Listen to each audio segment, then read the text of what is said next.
بسم الله والصلاة والسلام على رسول الله. النهاردة هنعمل مع بعض بطاطا بالبشاميل، أكلة في الشتاء كده حلوة تدفي وكمان مغذية.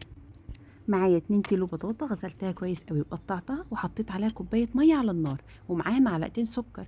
هنا نزلت المية بتاعتها، وهنا بدأت أعمل البشاميل الحلو. عندنا 3 معالق زبدة ومعلقتين زيت، عليهم 5 معالق دقيق. بيبقى الدقيق قد الزبدة والزيت اللي انت حطاه، 5 و5. وهبدأ أقلبهم كويس قوي.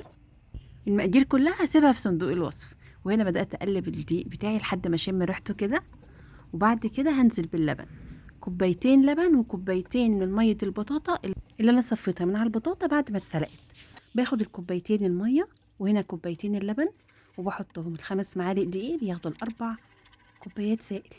واحلى حاجه علشان تطلعي البشاميل بتاعك كريمي كده وجوسي ومش مفيهوش اي تكتلات، المضرب السلك. اشتغلي بالمضرب من اول ما تحطي اللبن على طول.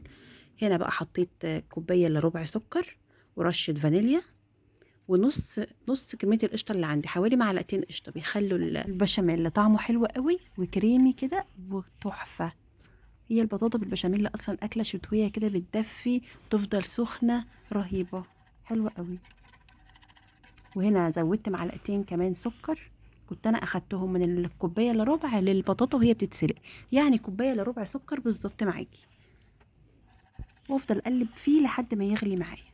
سبحان الله والحمد لله ولا اله الا الله ولا حول ولا قوه الا بالله العلي العظيم.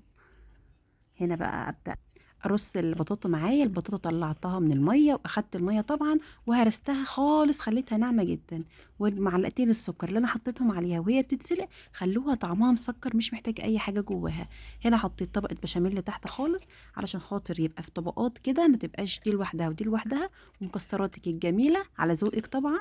وحطيت حبه البطاطا اللي فاضلين، وبرده رشيت انا حطيت زبيب وسوداني مجروش وجوز الهند. وهنا حطيت بقيه البشاميل، بصوا جوسي وكريمي ازاي، مفيهوش اي تكتلات خالص. المضرب السلك بيخليه تحفه. وهنا بقى بقيت كميه القشطه اللي عندي حوالي معلقتين، بحطهم على الوش هيسيحوا كده في الفرن ويعملوا الوش بقى المحمر الجميل ده.